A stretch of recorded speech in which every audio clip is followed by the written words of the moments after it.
পুতুলার আম্মু, হ্যাঁ কি করো তুমি? এই যে সাবান দিয়া মুখ ধুইতাছি।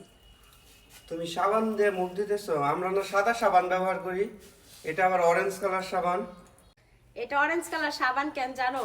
কারণ এটা তোমাদের সাদা সাবানের মতো কাজ করবে না, এটা আলাদা কাজ করবে।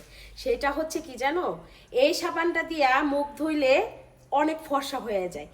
2 থেকে 3 শেড ফর্সা হওয়া যায়। যারা নাকি মনে করো নাইট ক্রিম ইউজ করতে পারে না, অনেকে আছে না যে নাইট ক্রিম ইউজ করতে পারে না, মুখ ঘামে, চামড়া পাতলা হয়ে যায়, নানান ধরনের সমস্যা হয়, তাদের জন্য শুধুমাত্র এই সাবানটা ইউজ করলে মানে নাইট ক্রিম ব্যবহার করার কোনো ঝামেলা নাই। রাতে দিয়া সারা রাত ছুঁয়া থাকতে হবে না, আসে না যে আলোতে যাওয়া যায় না, রোদ্রেতে যাওয়া যায় না, এমন কোনো ঝামেলা নাই।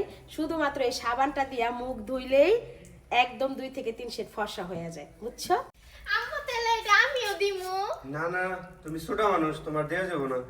কে কইছে? ও দিলেও কোনো সমস্যা হইব না।